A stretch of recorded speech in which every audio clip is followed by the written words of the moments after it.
ಸತ್ಯವೇದವನ್ನು ಮೊದಲನೇ ಕೊರಿಂಥಿ 10ನೇ ಅಧ್ಯಾಯ, ಫಸ್ಟ್ ಕೊರಿಂಥಿ ಮೊದಲನೇ ಕೊರಿಂಥಿ 10ನೇ ಅಧ್ಯಾಯ. ನಿಮ್ಮ ಸತ್ಯವೇದವನ್ನು ಮೊದಲನೇ ಕೊರಿಂಥಿ 10ನೇ ಅಧ್ಯಾಯದ ಕಡೆಗೆ ನೀವು ತಿರುಗಿಸುವುದಾದರೆ, ದೇವರು ಇವತ್ತು ನಮಗೆ ಕೊಟ್ಟಂಥ ವಾಕ್ಯ ಭಾಗದ ಕಡೆಗೆ ನಾವು ಹೋಗೋಣ. ಮೊದಲನೇ ಕೊರಿಂಥಿ 10ನೇ ಅಧ್ಯಾಯ ಮೊದಲನೇ ವಚನದಿಂದ 13ನೇ ವಚನ ತನಕ, ಮೊದಲನೇ ವಚನದಿಂದ 13ನೇ ವಚನ ತನಕ ನಾವೆಲ್ಲರೂ ವಚನ ತಪ್ಪಿ ವಚನ ಈ ವಾಕ್ಯ ಭಾಗವನ್ನು ಓದ್ಕೊಳ್ಳೋಣ. ವಾಕ್ಯ ಓದುವಂಥ ಸಂದರ್ಭದಲ್ಲಿ ಸ್ಪಷ್ಟವಾಗಿ, ಗಟ್ಟಿಯಾಗಿ, ನಿಧಾನವಾಗಿ, ದೇವರ ಮಹಿಮೆಯಾಗಿ ಈ ವಾಕ್ಯ ಭಾಗವನ್ನು ಓದಬೇಕೆಂಬುದಾಗಿ ನಿಮ್ಮಲ್ಲಿ ಪ್ರೀತಿಯಿಂದ ನಾನು ಕೇಳ್ಕೊಳ್ತಾ ಇದ್ದೇನೆ. ನಾನು ಮೊದಲನೇ ವಚನ ಓದ್ತೀನಿ, ನೀವು 2ನೇ ವಚನ ಓದ್ರಿ. ಯಾರಿಗೆ ಸಿಕ್ಕಿಲ್ಲೋ ಸಿಗದೇ ಇರುವಂಥವ್ರಿಗೆ ನೀವು ಸಹಾಯ ಮಾಡಿರಿ. ಸಹೋದರರೇ, ಮುಂದಿನ ಸಂಗತಿಯಲ್ಲಿ ನೀವು ಲಕ್ಷ್ಯವಿಡಬೇಕೆಂದು ನಾನು ಅಪೇಕ್ಷಿಸುತ್ತೇನೆ. ಅದೇನೆಂದರೆ, ನಮ್ಮ ಪಿತೃಗಳೆಲ್ಲರೂ ಮೇಘದ ನೆರಳಿನಲ್ಲಿದ್ದರು, ಅವರೆಲ್ಲರೂ ಸಮುದ್ರವನ್ನು ದಾಟಿ ಹೋದರು. ಅವರೆಲ್ಲರೂ ಮೋಶೆ ಶಿಷ್ಯರಿಗಾಗಿ ಮೇಘದಲ್ಲಿ ಸಮುದ್ರದಲ್ಲಿ ದೀಕ್ಷಾ ಸ್ನಾನವನ್ನು ಹೊಂದಿದರು. ಅವರೆಲ್ಲರೂ ದೈವಿಕವಾದಂಥ ಒಂದೇ ಆಹಾರವನ್ನು ತಿಂದರು. ಅವರೆಲ್ಲರೂ ದೈವಿಕವಾದಂಥ ಒಂದೇ ನೀರನ್ನು ಕುಡಿದರು.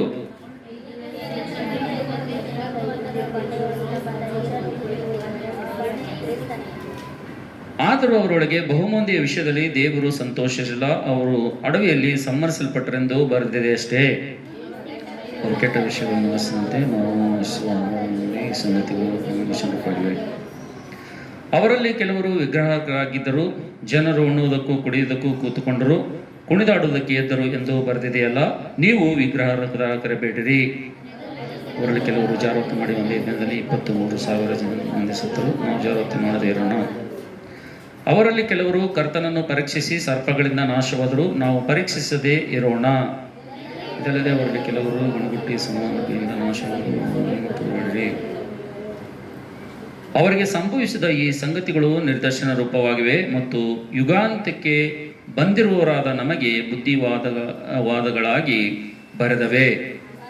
ಆದ ಕಾರಣ ನೀತಿತೆನೆಂದು ನೆನೆಸುವನ್ನು ಹೇಳುವಂತೆ ಎಚ್ಚರಿಕೆಯಾಗಿರಲಿ. ಮನುಷ್ಯರು ಸಹಿಸಬಹುದಾದ ಶೋಧನೆ ಹೊರತು ಬೇರೆ ಯಾವುದು ನಿಮಗೆ ಸಂಭವಿಸಲಿಲ್ಲ. ದೇವರು ನಂಬಿಗಸ್ತನು. ನಿಮ್ಮ ಶಕ್ತಿಯನ್ನು ಮೀರುವ ಶೋಧನೆಯನ್ನು ನಿಮಗೆ ಬರಗೊಡಿಸದೆ ನೀವು ಅದನ್ನು ಸಹಿಸುವುದಕ್ಕೆ ಶಕ್ತರಾಗುವಂತೆ ಶೋಧನೆ ಆಗುತ್ತಲೇ ತಪ್ಪಿಸಿಕೊಳ್ಳುವ ಮಾರ್ಗವನ್ನು ಸಿದ್ಧ ಮಾಡುವನು. ದೇವರು ಈ ವಾಕ್ಯದಿಂದ ನಮ್ಮ ಜೊತೆ ಮಾತಾಡುವಂತೆ ಒಂದು ಸಣ್ಣ ಪ್ರಾರ್ಥನೆಯನ್ನು ಮಾಡೋಣ. ನಮ್ಮನ್ನು ಬಹಳವಾಗಿ ಪ್ರೀತಿಸಿದಂಥ ನಮ್ಮ ಸ್ವರ್ಗೀಯ ತಂದೆಯಾದ ದೇವರೇ, ನಿಮ್ಮ ಪರಿಶುದ್ಧವಾದ ನಾಮಕ್ಕೆ ಸ್ತೋತ್ರ. ಅಪ್ಪ, ಬೆಳಗಿನ ಛಾವದಿಂದ ಇಲ್ಲಿ ತನಕ ನೀವು ಕೊಟ್ಟಂಥ ದೇವ ಸಹಾಯಕ್ಕಾಗಿ ದೇವ ನಿಮಗೆ ಸ್ತೋತ್ರ. ಕರ್ತನೆ, ಈ ಸಮಯದಲ್ಲಿ ಓದಲ್ಪಟ್ಟಂಥ ವಾಕ್ಯ ಭಾಗವನ್ನು ಮುರಿದು ನಮ್ಮೆಲ್ಲರಿಗೂ ಹಂಚಿರಿ.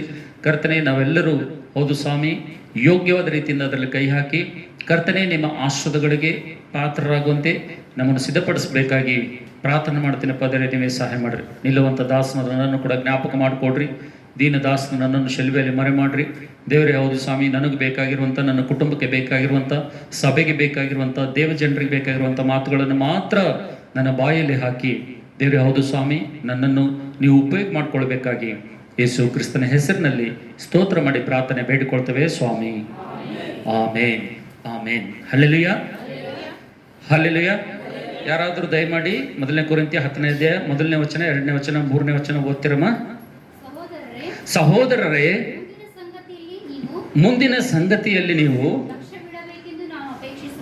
ಲಕ್ಷ್ಯವಿಡಬೇಕೆಂಬುದಾಗಿ ನಾನು ಅಪೇಕ್ಷಿಸುತ್ತೇನೆ. ಅದೇನೆಂದರೆ, ನಮ್ಮ ಪಿತೃಗಳೆಲ್ಲರೂ ಮೇಘದ ನೆರಳಿನಲ್ಲಿದ್ದರು. ಅವರೆಲ್ಲರೂ ಸಮುದ್ರವನ್ನು ದಾಟಿ ಹೋದರು. ಅವರೆಲ್ಲರೂ ಮೋಶೆಯ ಶಿಷ್ಯರಾಗುವುದಕ್ಕಾಗಿ ಮೇಘದಲ್ಲಿಯೂ ಮತ್ತು ಸಮುದ್ರದಲ್ಲಿಯೂ ದೀಕ್ಷಾ ಸ್ನಾನವನ್ನು ಹೊಂದಿದರು. ಅವರೆಲ್ಲರೂ ದೈವಿಕವಾದಂತಹ ಒಂದೇ ಆಹಾರವನ್ನು ತಿಂದರು. ಅವರೆಲ್ಲರೂ ದೈವಿಕವಾದಂತಹ ಒಂದೇ ಒಂದು ನೀರನ್ನು ಕುಡಿದರು. ಹೇಗೆಂದರೆ ಅವರ ಹಿಂದೆ ಹೋಗುತ್ತಿದ್ದ ದೈವಿಕವಾದಂತಹ ಬಂಡೆಯೊಳಗಿಂದ ಬಂದಂತಹ ನೀರನ್ನು ಅವರು ಕುಡಿಯುತ್ತಿದ್ದರು. ಆ ಬಂಡೆಯು ಕ್ರಿಸ್ತನೇ. ಆದರೂ ಅವರೊಳಗೆ ಬಹುಮಂದಿಯ ವಿಷಯದಲ್ಲಿ ದೇವರು ಸಂತೋಷಲಿಲ್ಲ. ಹಲ್ಲೆಲೂಯಾ. ಎಲ್ಲರೂ ನನ್ನ ಕಡೆಗೆ ನೋಡ್ರಿ. ಪ್ರೀತಿಯ ದೇವರ ಮಕ್ಕಳೇ, ಇವತ್ತು ಕರ್ತನ ಮೇಜ್ನಲ್ಲಿ ಕೈ ಹಾಕೋಕ್ಕಿಂತ ಮುಂಚಿತವಾಗಿ ನಮ್ಮನ್ನು ನಾವು ಪರೀಕ್ಷೆ ಮಾಡ್ಕೊಳ್ಳುವಂಥ ಸಮಯ ಇದಾಗಿರೋದ್ರಿಂದ ನಾವು ನೋಡ್ತೇವೆ ದೇವರ ಆಜ್ಞೆ ನಮ್ಗೇನಪ್ಪ ಅಂತಂದ್ರೆ ಯಾರು ಕೂಡ ಅಯೋಗ್ಯವಾಗಿ ಇದರಲ್ಲಿ ಕೈ ಹಾಕಬೇಡ್ರಿ ಎಂಬುದಾಗಿ ದೇವರ ವಾಕ್ಯದಲ್ಲಿ ನೋಡ್ತೇವೆ. ಮೊದಲನೇ ಕೊರಿಂಥಿ 11ನೇ ಅಧ್ಯಾಯ 28ನೇ ವರ್ಷದಲ್ಲಿ ಪ್ರತಿ ಮನುಷ್ಯನು ತನ್ನನ್ನು ತಾನು ಪರೀಕ್ಷೆ ಮಾಡಿಕೊಂಡವನಾಗಿ ಆ ರೊಟ್ಟಿಯನ್ನು ತಕ್ಕೊಂಡು ತಿನ್ನಲಿ, ಆ ಪಾತ್ರೆಯನ್ನು ಕುಡಿಯಲಿ ಎಂಬುದಾಗಿ ದೇವರ ಎಚ್ಚರಿಕೆ, ದೇವರ ಖಡಾಖಂಡಿತವಾದ ಆಜ್ಞೆ ನಮಗಿರುವಂತಹ ಸಂದರ್ಭದಲ್ಲಿ ಇವತ್ತು ನಾವೆಲ್ಲರೂ ನಮ್ಮನ್ನು ನಾವು ಪರೀಕ್ಷೆ ಮಾಡಿಕೊಳ್ಳಲು ದೇವರು ಒಂದು ಉತ್ತಮವಾದಂತಹ ಅವಕಾಶ ನಮ್ಮ ಜೀವಿತದಲ್ಲಿ ಆತನು ಕೊಟ್ಟಿದ್ದಾನೆ. ಮತ್ತು ಆರಾಧನೆ ವರ್ತಮಾನದಲ್ಲಿ ದೇವರು ನಮ್ಮ ಜೊತೆ ಮಾತಾಡ್ತಾ ಬಂದಿದ್ದಾನೆ. ತನ್ನ ಇಷ್ಟದ ಕುರಿತು ಆತನು ಮಾತಾಡ್ತಾ ಬಂದಿದ್ದಾನೆ. ಹೇಗೆ ಆತನು ಇಷ್ಟಪಟ್ಟನು, ಯಾವ ಸಮಯದಲ್ಲಿ ನಮ್ಮನ್ನು ಇಷ್ಟಪಟ್ಟನು, ಮತ್ತು ಆತನು ಇಷ್ಟಪಟ್ಟು ನಮ್ಮ ಜೀವಿತದಲ್ಲಿ ಆತನು ಏನೇನು ಉತ್ತಮವಾದಂತಹ ಶ್ರೇಷ್ಠವಾದಂತಹ ನಮಗೆ ಪ್ರಯೋಜನಕರವಾದಂತಹ ಕಾರ್ಯಗಳು ನಮ್ಮ ಜೀವಿತದಲ್ಲಿ ಮಾಡಿದನು ಎಂಬುದಾಗಿ ದೇವರ ವಾಕ್ಯದಿಂದ ನಾವು ಕೇಳಿ ದೇವರನ್ನು ಆರಾಧನೆ ಮಾಡ್ತಾ ನಾವು ಬಂದಿದ್ದೇವೆ. ಹಲ್ಲೆಲೂಯಾ. ಹಾಗಾದ್ರೆ ಪ್ರೀತಿ ದೇವರ ಮಕ್ಕಳೇ, ಈ ಸಮಯದಲ್ಲಿ ಕೂಡ ಕರ್ತನ ಮೇಜಿನಲ್ಲಿ ಕೈ ಹಾಕೋದಕ್ಕಿಂತ ಮುಂಚಿತವಾಗಿ ಕೂಡ ಇಲ್ಲಿ ದೇವರು ತನ್ನ ಇಷ್ಟದ ಕುರಿತು ಆತನ ಮಾತಾಡ್ತಾ ಇದ್ದಾನೆ. ಯಾವ ವಿಷಯದಲ್ಲಿ ದೇವರು ಮಾತಾಡ್ತಾ ಇದ್ದಾನ್ರಿ? ತನ್ನ ಇಷ್ಟದ ಕುರಿತು ದೇವರು ಇವತ್ತು ಮಾತಾಡ್ತಾ ಇದ್ದೇನೆ. ಏನ್ ಇಷ್ಟ ಅಂತಂದ್ರೆ ಮೊದಲನೇ ವಚನದಲ್ಲಿ, ಮೊದಲನೇ ಕೊರಿಂಥಿ 10ನೇ ಅಧ್ಯಾಯ 1ನೇ ವಚನದಿಂದ 3ನೇ ವಚನ ತನಕ ಅಲ್ಲಿ ನಮ್ಮ ಮೂಲ ಪಿತೃಗಳ ಒಂದು ಜೀವನ ಚರಿತ್ರೆಯನ್ನು ಬರೆಯಲ್ಪಟ್ಟಿದೆ. ನಾವು ನೋಡ್ತಿದ್ದೇವೆ ಅವರೆಲ್ಲರೂ ಕೂಡ, ನಮ್ಮ ಮೂಲ ಪಿತೃಗಳೆಲ್ಲರೂ ಕೂಡ ನಾವು ನೋಡ್ತಿದ್ದೇವೆ, ಅವರೆಲ್ಲರೂ ಕೂಡ ನಾವು ನೋಡ್ತಿದ್ದೇವೆ ಸಮುದ್ರವನ್ನು ದಾಟಿದ್ರು ಎಂಬುದಾಗಿ ನಾವು ನೋಡ್ತಿದ್ದೇವೆ.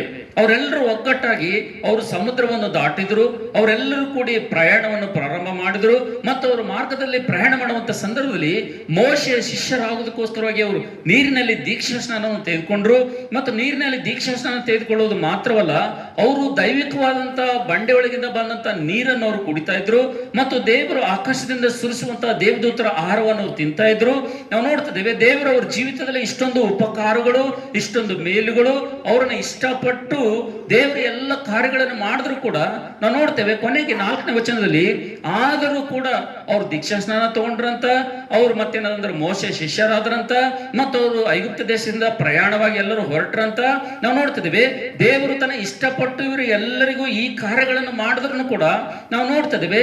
ದೈವಿಕವಾದಂತ ಬಂಡೆ ಅವರ ಹಿಂದೆ ಹೋದ್ರು ಕೂಡ ನಾವು ನೋಡ್ತಿದ್ದೇವೆ ಅವರಿಗೆ ಅರಣ್ಯದಲ್ಲಿ ನೀರಡಿಕೆಯಾದಂತ ಬಾದಾಗ ಬಂಡೆಯೊಳಗಿಂದ ನೀರು ಕೊಟ್ಟಂತ ದೇವರು, ಮತ್ತು ಹಸುವೆ ಆದಾಗ ಪರಲೋಕದಲ್ಲಿ ದೇವದೂತರು ತಿನ್ನುವಂತ ಆಹಾರವನ್ನು ಅವರಿಗೆ ಕೊಟ್ಟು ಅವರನ್ನು ಬಲಪಡಿಸಿದಾಗ ಈ ರೀತಿಗೆ ದೇವರವರನ್ನು ಅರಣ್ಯದಲ್ಲಿ ಕೂಡ ಪೋಷಿಸ್ತಾ ಅವರನ್ನು ಸಂರಕ್ಷಿಸ್ತಾ ಒಂದು ಹದ್ದು ಯಾವ ರೀತಿ ತನ್ನ ಮರಿಯನ್ನು ಹೊತ್ತುಕೊಂಡು ಹೋಗ್ತದೋ ಆ ರೀತಿ ಇಸ್ರಾಯೇಲ ಪ್ರಜೆಗಳನ್ನು ದೇವರು ತಾನು ಸ್ವತಃ ಇಷ್ಟಪಟ್ಟು ಅವರ ಪ್ರಯಾಣದಲ್ಲಿ ಹಾಲು ಜೇನು ಹರಿಯುವಂತ ದೇಶಕ್ಕೆ ಅವರನ್ನು ಸೇರಿಸಬೇಕು, ಶಾಶ್ವತವಾದಂತ ಸ್ಥಳಕ್ಕೆ ಅವರನ್ನು ಸೇರಿಸಬೇಕು, ಸಮೃದ್ಧಿಕರವಾದಂತ ಸ್ಥಳಕ್ಕೆ ಅವರನ್ನು ಸೇರಿಸಬೇಕೆಂಬುದಾಗಿ ದೇವರು ತನ್ನ ಇಷ್ಟಪಟ್ಟು ಅವ್ರ ಪ್ರಯಾಣದಲ್ಲಿ ಇಷ್ಟೆಲ್ಲ ಸಹಾಯ ಮಾಡ್ತಾ ಬಂದ್ರು ಕೂಡ ನಾವು ನೋಡ್ತೇವೆ. ಕೊನೆಗೆ ನಾವು ನೋಡ್ತಿದ್ದೇವೆ ಆದರೂ ಅಂತ ಬೈಬಲ್ನಲ್ಲಿ ಬರೆಯಲ್ಪಟ್ಟಿದೆ.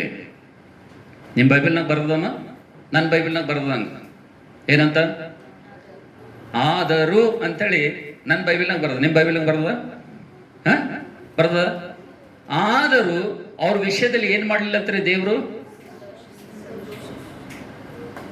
ಅವರು ರಕ್ಷಣೆ ಹೊಂದಿದ್ರಂತ, ಅವರು ದೀಕ್ಷಾ ಸ್ನಾನ ತೆಗೆದುಕೊಂಡಿದ್ರಂತ, ಅವರು ಮೋಸೆ ಶಿಷ್ಯರಾಗಿದ್ರಂತ, ಮತ್ತು ದೈವಿಕವಾದಂತ ನೀರು ಕುಡಿತಾ ಇದ್ರಂತ, ಮತ್ತು ಆ ಬಂಡೆ ಅಂತಕ್ಕಂಥ ಕ್ರಿಸ್ತನೇ ಅವರನ್ನು ಏನ್ ಮಾಡ್ತಾ ಇದ್ದನಂತ, ಅರಣ್ಯದಲ್ಲಿ ಏನ್ ಮಾಡ್ತಾ ಇದ್ದನಂತ, ಕಾಪಾಡ್ತಾ ಇದ್ದನಂತ. ಇಷ್ಟೆಲ್ಲ ಸಹಾಯ ದೇವರು ಇಷ್ಟಪಟ್ಟು ಇಸ್ರಾಯೇಲರಿಗೆ ಮಾಡಿದ್ರು ಕೂಡ ನಾವು ನೋಡ್ತಿದ್ದೇವೆ ದೇವರು ಅವರ ವಿಷಯದಲ್ಲಿ ಇಷ್ಟ ಉಳ್ಳವನಾಗಿರ್ಲಿಲ್ಲ, ದೇವರ ಇಷ್ಟಾನುಸಾರವಾಗಿ ಅವರು ಜೀವಿಸ್ತಾ ಇರಲಿಲ್ಲ ಅಂತೇಳಿ ಈ ವಾಕ್ಯ ಭಾಗದಲ್ಲಿ ನಾವು ನೋಡ್ತಾ ಇದ್ದೇವೆ ಅಂತ ಹೇಳಿದ್ರೆ. ಹಲ್ಲೆಲೂಯಾ. ಹಾಗಾದ್ರೆ ಪ್ರೀತಿ ದೇವರ ಮಗನೇ, ಪ್ರೀತಿ ದೇವರ ಮಗಳೇ, ದೇವರು ಇಷ್ಟಪಟ್ಟು ಐಗುಪ್ತ ದೇಶದಿಂದ ಅವರನ್ನು ಬಿಡಿಸಿದನು. ಆ ಭಯಂಕರವಾದಂತ ದಾಸತ್ವದಿಂದ ಅವರನ್ನು ಬಿಡಿಸಿದನು. ಆ ಫರೋ ಅಂತಕ್ಕಂಥ ಭಯಂಕರವಾದಂತ ಆ ಗುಲಾಮತದಿಂದ ಅವರನ್ನು ಬಿಡಿಸಿದನು. ದೇವರವರನ್ನು ಸ್ವತಂತ್ರನಾಗಿ ಮಾಡಿದನು. ದೇವರವರನ್ನು ಸ್ವತಂತ್ರವಾಗಿ ಮಾಡುವುದು ಮಾತ್ರವಲ್ಲದೆ ಅವರು ಹಾಲು ಜೇನು ಹರಿಯುವಂತ ಸಮೃದ್ಧಿಕರವಂತ ದೇಶಕ್ಕೆ ಅವರನ್ನು ಪ್ರಯಾಣವಾಗಿ ನಡೆಸಿದನು. ಮಾರ್ಗದಲ್ಲಿ ಅವರಿಗೆ ಬೇಕಾದಂತ ಎಲ್ಲ ಸಹಾಯವನ್ನು ಅವರಿಗೆ ದೇವರು ಮಾಡಿದನು. ಇಷ್ಟೆಲ್ಲ ಮಾಡಿದ್ರು ಕೂಡ ಅವರ ಇಷ್ಟಗಳನ್ನು ದೇವರು ನೆರವೇರಿಸಿದ್ರು ಕೂಡ ಯಾಕೆ ಇವರು ದೇವರಿಗೆ ಇಷ್ಟವಾಗಿ ಜೀವಿಸಲಿಲ್ಲ? ಯಾಕೆ ದೇವರಿಗೆ ಇವರು ಇಷ್ಟ ಆಗಲಿಲ್ಲ? ನೋಡ್ರಿ, ಒಂದ್ ಕಡೆ ದೇವರವರು ಎಲ್ಲ ಇಷ್ಟಾರ್ಥಗಳನ್ನು ನೆರವೇರಿಸ್ತಾ ಇದ್ದೇನೆ, ಅವರೆಲ್ಲ ಕೋರಿಕೆಗಳನ್ನು ಆತನ ನೆರವೇರಿಸ್ತಾ ಇದ್ದೇನೆ, ಸ್ವಂತ ಇಷ್ಟಪಟ್ಟು ಅವ್ರನ್ನ ಆರಿಸ್ಕೊಂಡು ಇಷ್ಟಪಟ್ಟು ಎಲ್ಲ ಸಹಾಯ ಮಾಡ್ತಾ ಇದ್ದೇನೆ. ಆದ್ರೆ ಇವ್ರ ವಿಷಯದಲ್ಲಿ ನಾವು ನೋಡ್ತಿದ್ದೇವೆ ಯಾಕೆ ಅವರು ದೇವರಿಗೆ ಇಷ್ಟವಾಗಿ ಜೀವಿಸಲಿಲ್ಲ? ನಾವು ನೋಡ್ತೇವೆ. ದೇವರು ಅಲ್ಲಿ ಯಾಕೆ ಅವರ ವಿಷಯದಲ್ಲಿ ಸಂತೋಷಲಿಲ್ಲ, ದೇವರು ಅವರ ವಿಷಯದಲ್ಲಿ ಯಾಕೆ ಅಲ್ಲಿ ಇಷ್ಟ ಪಡಲಿಲ್ಲ ಎಂಬುದಾಗಿ ನಾವು ನೋಡುತ್ತ ಸಂದರ್ಭದಲ್ಲಿ ನಾವು ಓದಿಕೊಂಡಿರುವಂತಹ ಈ ವಾಕ್ಯ ಭಾಗದಲ್ಲಿ ಸುಮಾರು 5 ತಪ್ಪುಗಳು ಇಸ್ರಾಯೇಲರು ತಮ್ಮ ಪ್ರಯಾಣದಲ್ಲಿ ಮಾಡ್ತಾರೆ ಅಂತ ಹೇಳಿರಿ. ಹಲ್ಲೆಲೂಯಾ. ಏನ್ರಿ? ಎಷ್ಟ್ರಿ? ಸುಮಾರು 5 ತಪ್ಪುಗಳು ಇಸ್ರಾಯೇಲರು ಹಾಲು ಜೇನು ಹರಿಯುವಂತ ಸಮೃದ್ಧಿಕರುವಂತ ದೇಶಕ್ಕೆ ಹೋಗುವ ತಪ್ಪುಗಳನ್ನು 5 ತಪ್ಪುಗಳನ್ನು ಮಾಡ್ತಾರೆ. ದೇವರಿಷ್ಟ ಏನು? ಇವರಿಗೆ ಹಾಲು ಜೇನು ಹರಿಯುವಂತ ದೇಶಕ್ಕೆ ಸೇರಿಸಬೇಕು, ಶಾಶ್ವತವಾದಂಥ ನಿವಾಸ ಸ್ಥಾನಕ್ಕೆ ಇವ್ರಿಗೆ ನಡೆಸ್ಬೇಕಂತೇಳಿ ದೇವರಿಷ್ಟ. ಅದಕ್ಕೆ ಅವರನ್ನು ಎಲ್ಲ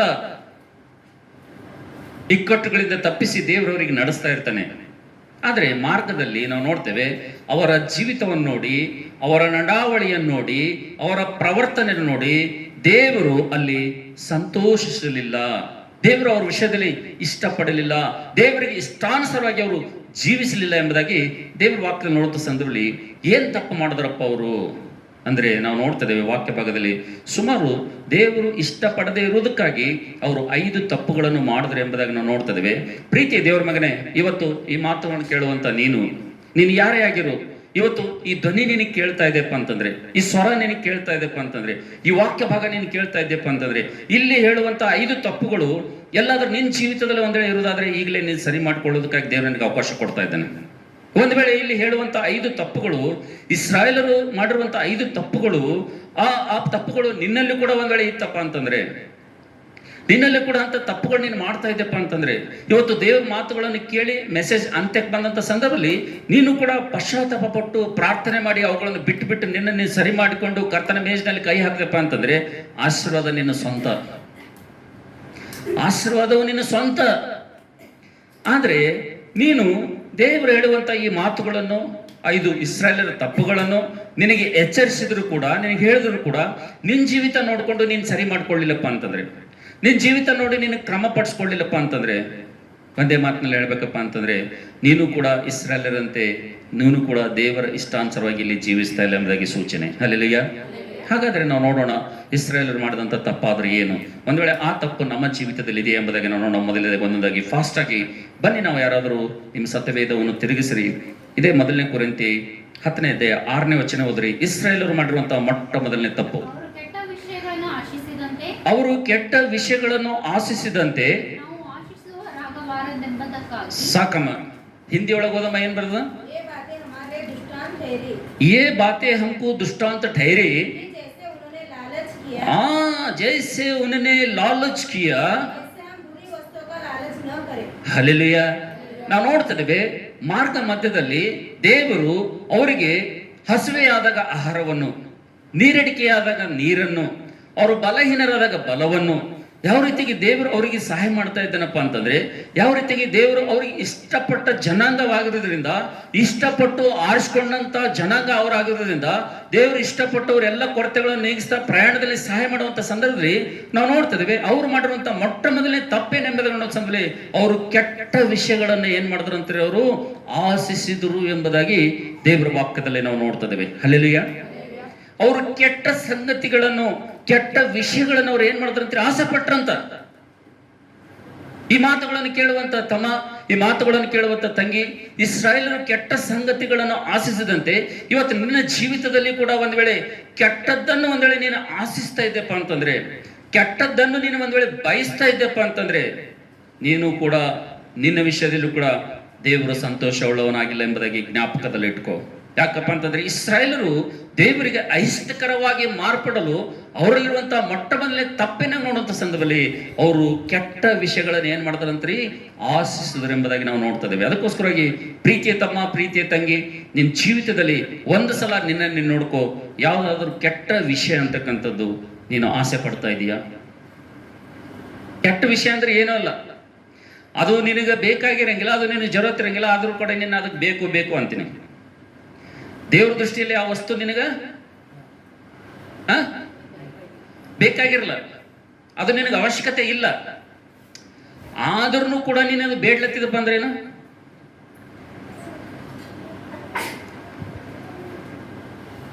ದೇವರು ನಿನ್ನನ್ನು ಯಾವ ಸ್ಥಿತಿಯಲ್ಲಿ ಆತನು ಇಟ್ಟಿದ್ದಾನೋ ಆ ಸ್ಥಿತಿಗಾಗಿ ನೀನು ದೇವರಿಗೆ ಸ್ತೋತ್ರ ಹೇಳಬೇಕು ನೀನು. ಹಲ್ಲೆಲೂಯಾ. ನಿನ್ನ ಜೀವಿತದಲ್ಲಿ ಯಾವುದೇ ಪರಿಸ್ಥಿತಿಲಿ, ಯಾವುದೇ ಸ್ಥಿತಿ ಇರಲಿ, ದೇವರು ನಿನ್ನನ್ನು ಯಾವ ಸ್ಥಿತಿಯಲ್ಲಿ ಇಟ್ಟು ಆ ಸ್ಥಿತಿಯಲ್ಲಿ ದೇವರಿಗೆ ಕೃತಜ್ಞತೆಗಳು ನನಗೆ ಜೀವಿಸಿದ್ರೆ, ದೇವರು ನಿನ್ನ ಜೀವಿತ ನೋಡಿ, ನಿನ್ನ ಭಕ್ತಿ ನೋಡಿ, ನಿನ್ನ ಒಂದು ಕುಟುಂಬ ನೋಡಿ ಆತನು ಇಷ್ಟಪಡುವಂತ ದೇವರಾಗಿದ್ದಾನೆ. ಹಲ್ಲೆಲೂಯಾ. ಅದಕ್ಕೋಸ್ಕರವಾಗಿ ಮೊಟ್ಟ ಮೊದಲಾಗಿ ನಾವೇನ್ ಮಾಡ್ಬಿಡೋದಪ್ಪ ಅಂತಂದ್ರೆ, ಇಸ್ರಾಯೇಲರು ನಾವು ನೋಡ್ತಿದ್ದೇವೆ ಕೆಟ್ಟ ಸಂಗತಿಗಳನ್ನು ಅವರು ಪ್ರಯಾಣದಲ್ಲಿ ಆಶಿಸಿದ್ರು ಎಂಬುದಾಗಿ ನಾವು ನೋಡ್ತಿದ್ದೇವೆ. ಹಲ್ಲೆಲೂಯಾ.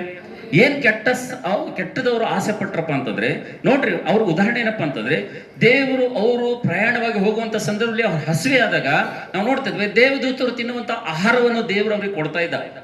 ಪ್ರತಿದಿನ ಬೆಳಗ್ಗೆ ಮುಂಜಾನೆ ಮೊಬ್ಬಿರುವಾಗಲೇ ಪರಲೋಕದಿಂದ ಮನ್ನವನ್ನು ಅವರಿಗೆ ಸುರಿಸ್ತಾ ಇದ್ದ. ಅದು ದೇವದೂತರು ತಿನ್ನುವಂತ ಆಹಾರ. ಅದು ಒಬ್ಬ ವ್ಯಕ್ತಿ ತಿಂದನಪ್ಪ ಅಂತಂದ್ರೆ ಆನೆಯಷ್ಟು ಬಲ ಬರುವಂತ ಆಹಾರ ಅದಾಗಿತ್ತು. ಆದ್ರೆ ನಾವು ನೋಡ್ತೇವೆ ಒಂದು ದುಃಖದ ಸಂಗತಿ ಏನಪ್ಪಾ ಅಂತಂದ್ರೆ, ಒಂದು ದಿವಸ ಮೋಸೆ ಹತ್ರ ಬಂದು ಅವ್ರು ಹೇಳ್ತಾರೆ, ಮೋಸೆ ಏನ್ ಆಹಾರ ಇದು, ನಮಗೆ ತಿಂದ ಸಾಕಾಯ್ತು. ಏನ್ ಪ್ರತಿದಿನ ಈ ಮನ್ನಾ ಸಾಕು ಹೋಗ್ಯದ ನಮಗ. ನಾವು ಐಗುಪ್ತ ದೇಶದಲ್ಲಿ ಇದ್ದಾಗ ಅಲ್ಲಿ ಬೆಳ್ಳುಳ್ಳಿ ಸಿಗ್ತಾ ಇತ್ತು, ಅಲ್ಲಿ ಉಳ್ಳಾಗಡ್ಡಿ ಸಿಗ್ತಾ ಇತ್ತು, ಅಲ್ಲಿ ಮಾಂಸ ಸಿಗ್ತಾ ಇತ್ತು. ಮತ್ತಿನ್ನ ಏನೇನ್ ಸಿಗ್ತಾ ಇತ್ತು? ಹಳೇದನ್ನು ಏನ್ ಮಾಡ್ತಾರ ಅವರು? ನೆನೆಸ್ತಾರೆ.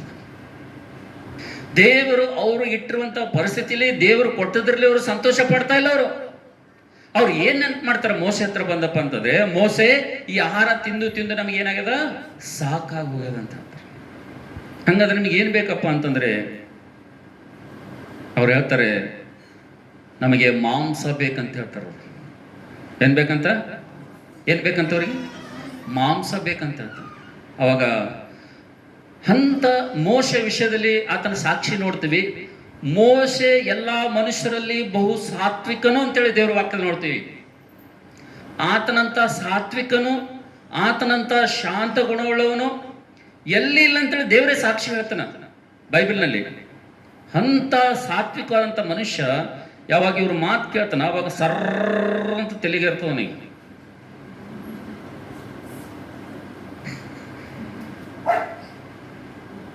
ತೆಲಿಗೇರಿ ಅಂತಾನ, ಇಂಥ ಒಳ್ಳೆ ಆಹಾರ, ದೇವದೂತರು ತಿನ್ನುವಂತ ಆಹಾರ ಕೊಟ್ರು ನಿಮ್ಗ ತೃಪ್ತಿ ಇಲ್ಲಪ್ಪ, ನಿಮ್ಗೆ ಯಾರ ಚೆನ್ನಾಗತ್ತಲಾಗದ.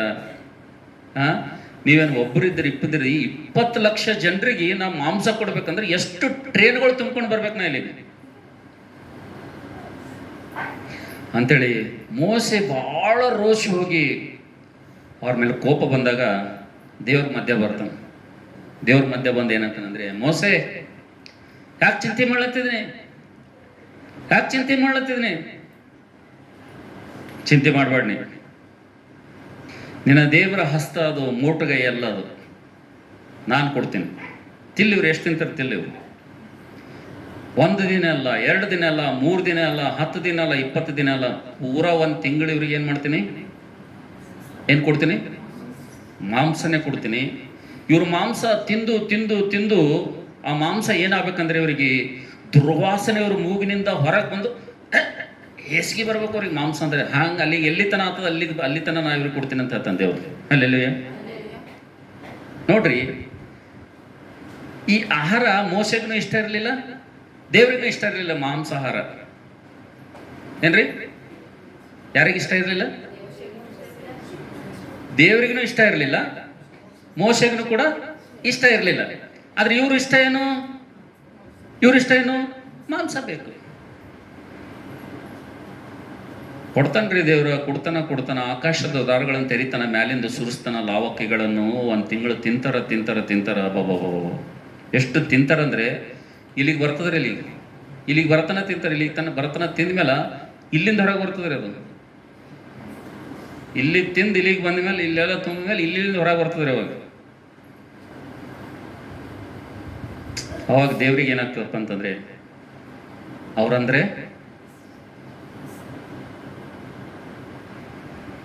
ಅದಕ್ಕೆ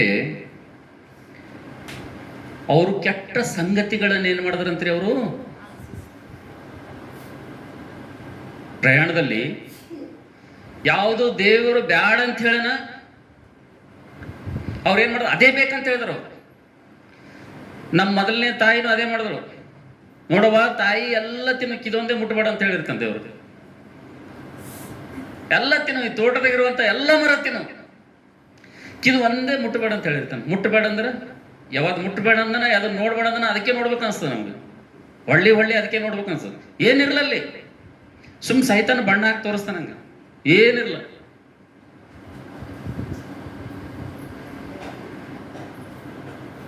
ಹೆಂಗೆ ಋತುಗಳು ಬದಲಿ ಆದಾಗ ಮನುಷ್ಯನ ಮೈ ಬಣ್ಣ ಚೇಂಜ್ ಆಗ್ತದ. ಒಬ್ಬರು ಒಮ್ಮೆಲೆ ಕೆಂಚ ಕಾಣ್ತಾರೆ, ಆಮೇಲೆ ಕಪ್ಪು ಕಾಣ್ತಾರೆ. ಯಾಕೆ ಕಾಣ್ತಾರೆ ಗೊತ್ತದ ರೀ? ಋತುಗಳು ಬದಲಾವಣೆ ಆದಂಗೆ ಚರ್ಮದ ಬಣ್ಣ ಕೂಡ ಏನಾಗ್ತದೆ, ಬದಲಾವಣೆ ಆಗ್ತದೆ. ಮೊನ್ನೆ ನೋಡ್ದಂಗೆ ನೋಡಿ ನಾವು ಹುಡುಗಿ ಎಷ್ಟು ಚಂದ ಕಾಣುತ್ತ.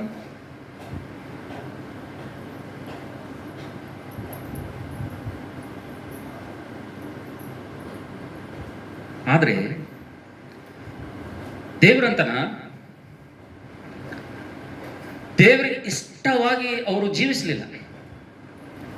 ಅವ್ರ ಜೀವಿತದಲ್ಲಿ ಪ್ರಯಾಣದಲ್ಲಿ ಮಾಡಿರುವಂಥ ಮೊಟ್ಟ ಮೊದಲನೇ ತಪ್ಪೇನಪ್ಪ ಅಂದಾಗ ನೋಡುವಂಥ ಸಂದರ್ಭದಲ್ಲಿ ನಾವು ನೋಡ್ತಾ ಇದ್ದೇವೆ, ಅವರು ಕೆಟ್ಟ ಸಂಗತಿಗಳನ್ನ ಏನ್ ಮಾಡ್ತಾರಂತ್ರಿ, ಆಸೆ ಪಟ್ರು. ನೀನೆಲ್ಲಾದ್ರೂ ಆಸೆ ಪಡ್ತಾ ಇದೀಯಾ? ನೀನೆಲ್ಲಾದ್ರೂ ಅಂತ ಆಸೆಯಲ್ಲಿ ಸಿಕ್ಬಿದ್ದಿದೀಯಾ? ಒಂದ್ಸಲ ಚೆಕ್ ಮಾಡ್ಕೊ, ಒಂದ್ಸಲ ಪರೀಕ್ಷೆ ಮಾಡ್ಕೊನಿ. ದೇವರು ನಿನ್ನನ್ನಿಟ್ಟಿರುವಂತಹ ಸ್ಥಿತಿಯಲ್ಲಿ, ದೇವರಿಟ್ಟಿರುವಂತಹ ಪರಿಸ್ಥಿತಿಯಲ್ಲಿ ನೀನು ಸಂತೋಷ ಪಡಬೇಕು, ನೀನು ತೃಪ್ತನಾಗಿ ಜೀವಿಸಬೇಕು. ಒಬ್ಬ ನಿಜವಾದಂತ ಭಕ್ತಳ ಲಕ್ಷಣ ಅದು. ಒಂದು ವೇಳೆ ನೀನು ದೇವರು ಕೊಟ್ಟದ್ರಲ್ಲಿ ತೃಪ್ತಿಕರವಾಗಿ ಕೃತಜ್ಞತೆಯಿಂದ ನೀನು ಜೀವಿಸ್ತಾ ಇಲ್ಲಪ್ಪ ಅಂತಂದ್ರೆ, ನೀನು ಇನ್ನೂ ಏನೋ ನಿನ್ನ ಮನಸ್ಸಲ್ಲಿ ಇಟ್ಕೊಂಡೋದು ಬೇಕು ಬೇಕು ಬೇಕು ಬೇಕು ಅಲ್ಲತ್ತಿದಪ್ಪ ಅಂತಂದ್ರೆ, ನೀನು ಕೂಡ ಏನು ಆಶಿಸ್ತಾ ಇದ್ದಿ? ಕೆಟ್ಟ ಸಂಗತಿಗಳನ್ನು ನೀನು ಕೂಡ ಆಸೆ ಮಾಡ್ತಾ ಇದ್ದೆ ಎಂಬುದಾಗಿ ಅರ್ಥ ಆಗ್ತದೆ ಅಂತೇಳಿ. ಹಲ್ಲೆಲೂಯಾ. ಅದು ನಿನಗೆ ಒಳ್ಳೇದು ಕಾಣ್ತಾ ಇರ್ಬೋದು, ಅದು ನಿನಗಿಷ್ಟ ಇರ್ಬೋದು, ಆದರೆ ನಿನ್ನನ್ನು ಸೃಷ್ಟಿ ಮಾಡಿದಂಥ ದೇವರು, ನಿನಗೆ ರಕ್ಷಣೆ ಕೊಟ್ಟಂಥ ದೇವರು, ನೀನು ಆರಾಧಿಸುವಂಥ ದೇವರಿಗೆ ಅದು ಇಷ್ಟ ಇಲ್ಲ ಎಂಬುದಾಗಿ ನೋಡ್ತಾ ಇದ್ದೀವಿ. ಹಲ್ಲೆಲೂಯಾ. ಯಾಕಂದರೆ ದೇವ್ರಿಗೆ ಚೆನ್ನಾಗಿ ಗೊತ್ತು ನಮಗೆ ಏನು ಕೊಡಬೇಕು, ಏನು ಕೊಡಬಾರ್ದು ಅಂತೇಳಿ. ಅದಕ್ಕೆ ನಾವು ನೋಡ್ತಿದ್ದೇವೆ, ಇಸ್ರಾಯೇಲರು ತಮ್ಮ ಜೀವಿತದಲ್ಲಿ ಮೊಟ್ಟ ಮೊದಲಾಗಿ ತಪ್ಪು ಏನು ಮಾಡಿದ್ರೆ ನೋಡಿಸಲಿ, ಅವರು ಕೆಟ್ಟ ಸಂಗತಿಗಳನ್ನು ಏನು ಮಾಡಿದ್ರೆ ಅಂತ ಅವರು ಆಸೆ ಪಟ್ಟರೆ ನಾವು ನೋಡ್ತೀವಿ. ಆಸೆ ಪಡೋದು ತಪ್ಪಲ್ರಿ, ಮನುಷ್ಯಗೆ ಆಸೆ ಇರಬೇಕು. ಯಾಕಂದ್ರೆ ಮನುಷ್ಯನೇ ಆಸೆ ಜೀವಿಯೇನ. ನಾವು ಹಿಂಗಿರ್ಬೇಕು, ಮುಂದೆ ಹಿಂಗಾಗಬೇಕು, ನಾನು ಹಿಂಗಿರ್ಬೇಕು, ನನಗೆ ಇಂಥ ಹುಡುಗ ಸಿಗಬೇಕು, ಇಂಥವ್ನಿಗೆ ಮದುವೆಬೇಕು, ಅವನ ಕಲರ್ ಹಿಂಗಿರ್ಬೇಕು, ಅವನ ಹೈಟ್ ಹಿಂಗಿರ್ಬೇಕು, ನಮ್ಮ ಫ್ಯಾಮಿಲಿ ಹಿಂಗಿರ್ಬೇಕು, ಕುಟುಂಬ ಹಿಂಗಿರ್ಬೇಕು, ನಮ್ಮ ಮಕ್ಕಳು ಇರ್ಬೇಕು, ಆಸೆ ಇರಬೇಕು. ಆಸೆ ಇರೋದು ತಪ್ಪಲ್ಲ. ದೇವರು ಈ ಆಸೆ ಕುರಿತು ಮಾತಾಡ್ತಾ ಇಲ್ಲ. ದೇವ್ರು ಯಾವ್ದು ಕುರಿತು ಮಾಡ್ತಾನೆ ಅಂದ್ರೆ, ಆಸೆ ಕುರಿತು ಮಾತಾಡ್ತಾ ಇಲ್ಲ, ದುರಾಸೆ ಕುರಿತು ದೇವ್ರು ಮಾತಾಡ್ತಾ ಇದ್ದಾನೆ. ಹಲ್ಲೆಲೂಯಾ.